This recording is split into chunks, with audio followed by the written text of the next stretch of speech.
नमस्कार, मैं हूं देवनाथ पांडे। आप देख रहे हैं लोकल वोकल न्यूज। हमारे देश में इतने फर्जी बाबा हैं कि अगर गिनती की जाए तो शायद समय कम पड़ जाए। ऐसे ऐसे बाबा हैं।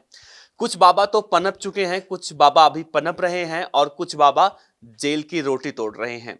जैसा कि मैंने लगातार आपको बताया, कल परसों हमारी आप जितनी भी वीडियो देखेंगे, हम अभी तक आसाराम के बारे में बता रहे थे, आसाराम के बारे में और आगे भी बताएंगे। लेकिन आज हम बात करेंगे एक और बाबा की, जिसने अपना एक साम्राज्य खड़ा कर लिया था। उसका नाम है संत रामपाल, तथा कथित संत रामपाल। ऐसे बाबा लोग जो होते हैं, ये अपने आगे संत या फिर बापू टाइप कुछ ऐसे शब्द लगा लेते हैं, इन शब्दों का इस्तेमाल करते हैं। और सबसे अलग बात यह है कि जो इनके अनुयायी होते हैं या जो इनके तथाकथित भक्त होते हैं, उनसे जब आप बात करेंगे तो ये कहेंगे, नहीं, आसाराम तो खराब था लेकिन मेरे बाबा बहुत अच्छे हैं। आप हर बाबा के जो भक्त होते हैं उनसे अगर आप मिलेंगे तो आपको ये शब्द जरूर सुनने को मिलेंगे। आसाराम का भक्त कहेगा कि रामपाल खराब थे, आसाराम बहुत बढ़िया हैं। रामपाल का भक्त कहेगा आसाराम खराब है, हम बहुत बढ़िया हैं। तो ऐसे ऐसे भक्त होते हैं जिनकी आंखों पे पट्टी बंधी रहती है और जो बाबा कहता है, जो बाबा करवाता है, वो करते जाते हैं, चाहे वो कुछ भी हो। उन्हें अच्छे बुरे का जो फर्क होता है वो नहीं मालूम चलता। तो बात नवंबर 2014 की है, जब हरियाणा पुलिस गई थी रामपाल को गिरफ्तार करने उसके सतलोक आश्रम में, जो कि बरवाला में है। अच्छा, एक चीज और देखी जाती है कि जो इन बाबाओं का आश्रम होता है या फिर जो बाबाओं का जमावड़ा होता है, ये हरियाणा में पता नहीं क्यों जाके बैठते हैं। ये भी एक मतलब सोचने वाली बात है। इस पे गहनता से सोचना चाहिए कि आखिर ये बाबा लोग होते हैं, जो फर्जी बाबा लोग होते हैं, ये हरियाणा में जाके क्यों बैठ जाते हैं और हरियाणा में ही उनको इतनी बड़ी मात्रा में जमीन कैसे मिल जाती है।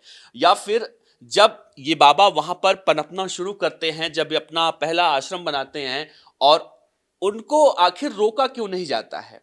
क्या जब ये बाबा के जो गुर्गे होते हैं, अभी आप मौजूदा समय में जाएंगे, आप दिल्ली में जाएंगे, हरियाणा में जाएंगे, या फिर आप मुंबई से कहीं ट्रेन में यात्रा कर रहे हैं, तो अगर आपको मुंबई से दिल्ली तक आना है, यानी कि 24 से जो 28 घंटे लगते हैं, इस दौरान आपको 3-4 बार जरूर मिल जाएंगे, कोई ना कोई बाबा का पर्ची बांटते हुए लोग मिल जाते हैं।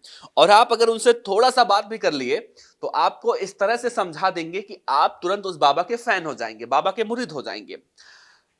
बात, जैसा मैंने कहा कि नवंबर 2014 की बात है, जब हरियाणा पुलिस गई थी रामपाल को गिरफ्तार करने के लिए। रामपाल के खिलाफ पहले से ही एक मामला चल रहा था और उस मामले की कई बार सुनवाई भी हुई थी। हत्या का मामला था, गोली चली थी इसके करौथा स्थित आश्रम के बाहर, और इसमें रामपाल और उसके तमाम जो 2-4 गुंडे टाइप के उसके भक्त थे, उनके खिलाफ जो है मुकदमा चल रहा था। हरियाणा पुलिस गई गिरफ्तार करने के लिए।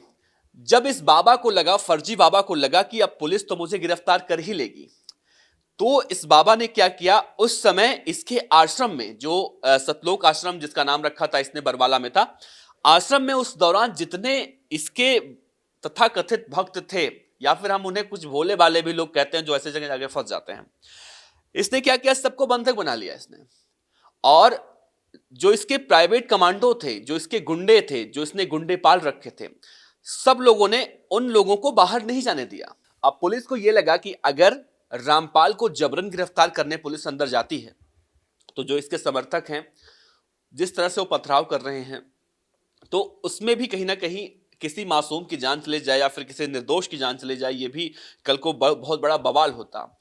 हुआ वही, जबरन बंधक बनाए जाने की वजह से 5 महिलाएं और एक बच्चे की मौत हो गई। अब रामपाल को पकड़ने में पुलिस को एड़ी चोटी का जोर लगाना पड़ा था। उस वक्त हम लोग भी उस समय गए थे कवर करने के लिए, और कई पत्रकारों को भी बहुत उस समय मार खाना पड़ा था, क्योंकि भगदड़ बहुत ज्यादा मच चुकी थी। और कई पत्रकार ऐसे थे, कई मीडिया चैनल ऐसे थे जिनके कैमरे भी टूटे थे उस समय। इस बाबा का आतंक कितना था, ये बाबा अपने आप को दिखाता था कि कैसे हवा में प्रकट होता था ये बाबा। और जब आप रामपाल के आश्रम में जाते थे, मुझे याद है एक बार मैं भी गया था, ये बात है 2013 के नवंबर दिसंबर की बात है। मैं भी गया था बरवाला आश्रम उसके। हालांकि मैं उस बाबा से प्रभावित होकर नहीं गया था, मैं किसी के साथ गया था। तो जब मैं उसके सतलोक आश्रम में पहुंचा तो सबसे पहले वहां पे एक मशीन लगी हुई थी, जिसे हम कहते हैं कि सुरक्षा की दृष्टि से वो मशीन लगाई जाती है। तो जब हम वहां गए तो हमारी पूरी तलाशी ली गई कि कहीं हमारे पास हथियार तो नहीं है, कहीं हमारे पास सिगरेट, गुटखा, बीड़ी, खैनी इस टाइप की कोई चीज नहीं है। तो अच्छी बात है, ये सब चेक करना चाहिए। जब हम अंदर गए तो वहां पे जमीन पे ही एक रिसेप्शन बनाया गया था। एक लकड़ी का फट्टा डाल के उस टाइप, उधर जो है 4-5 लोग बैठे हुए थे और इधर फरियादी बैठे हुए थे, मतलब जो नए नए लोग आ रहे थे। अच्छा, उसमें भी जब हम बस में जा रहे थे तो हमने हमारे बगल में जो एक आदमी बैठा था बस में, तो उसने ऐसे ही पूछ लिया कि आप लोग कहाँ जा रहे हैं। तो हमने बताया कि हम बरवाला आश्रम जा रहे हैं, सतलोक आश्रम जा रहे हैं, जो कि बरवाला में है। तो उस व्यक्ति ने बाबा के बारे में जो कुछ बताया तो हमने सुना ऐसे, फिर भी हम सोचे कि चलो जाकर देख लेते हैं। जब हम वहां पहुंचे तो सबसे पहले पूछा गया, जो बाबा के गुंडे थे या फिर मार्केटिंग की टीम कह सकते हैं बाबा की, कि आप कहां से आए हैं। तो मैं जिसके साथ गया था वो लड़का बहुत प्रभावित था बाबा से, और बाबा के नाम पर वो पैसे वैसे भी लेकर आया था। तो उन लोग की मेन जो मंशा थी वो थी कि आप कितना पैसा बाबा को देंगे। तो उसने तो पैसे दे दिए, मैंने पैसे नहीं दिए। मैंने कहा नहीं, जो है मैं बाबा ओबा को नहीं मानता। तो इस तरह से बाबा के बारे में बताया जाता था कि पहले मैं बहुत गरीब था, फिर रास्ते में मेरी गाड़ी पंचर हो गई, फिर बाबा आए, बाबा ने ऐसे हाथ दिखाया और गाड़ी एकदम से, गाड़ी में अचानक हवा आ जाता है। तो मतलब उस समय जब आप उनसे बात कर रहे होते हैं ऐसे मार्केटिंग के, जो बाबा के मार्केटिंग वाले लोग होते हैं, तो आप सोचेंगे यार वाकई में 3 साल पहले बहुत गरीब आदमी था और आज ये अमीर हो गया, नहीं कि बाबा जरूर कोई बहुत मतलब चमत्कारिक पुरुष हैं। आपको याद होगा आसाराम, जब आसाराम के बारे में थोड़ा सा बात कर लेते हैं। एक बार हुआ था कि 2012 में, 2012 या ऐसी कुछ घटना है, मुझे कंफर्म याद नहीं है, लेकिन जब आसाराम का हेलीकॉप्टर क्रैश हुआ था तो आसाराम का हेलीकॉप्टर गिरा था नीचे, लेकिन कोई मरा नहीं था। मतलब जान माल का नुकसान नहीं, माल का नुकसान हुआ था, जान का नुकसान नहीं हुआ था। और आसाराम ने उस वक्त कहा था कि मैं इसलिए बचा क्योंकि मैं भगवान हूं। बड़े बड़े नेता, बड़े बड़े मंत्री, प्लेन जब क्रैश होता है, हेलीकॉप्टर क्रैश होता है, तो अधिकतर होता है कि लोग मर ही जाते हैं, सबकी मौत हो जाती है। तो आसाराम बच गया था। अब आसाराम बचा कैसे?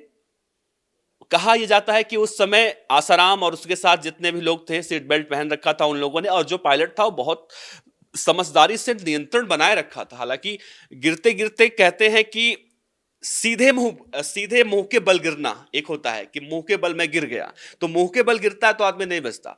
तो एक तरह से कंट्रोल किया था पायलट ने, और तब जाकर वो कहीं ना कहीं आग नहीं लगी उसमें, और वो बचने का सबसे बड़ा रीजन यही था। लेकिन उसके बाद जब आसाराम के प्रवचन आप सुनेंगे तो आसाराम ये कहता हुआ पाया गया था कि मैं तो भगवान हूं, और देखिए मेरा जो है हेलीकॉप्टर गिरा और मैं बच गया। तो भक्त भी सोचते हैं, जो उसके तथाकथित भक्त होते हैं, कि हाँ ये तो सही कह रहे हैं भाई, फलाने मर गए, ये मर गए, वो मर गए, ये आसाराम बापू वाकई में भगवान हैं। तो ऐसे ऐसे बाबा होते हैं और ऐसे ऐसे चमत्कारिक बातें, फर्जी बातें बताते हैं, इससे ही भक्त जो है काफी प्रभावित होते हैं। तो ऐसा ही कुछ रामपाल का हाल था।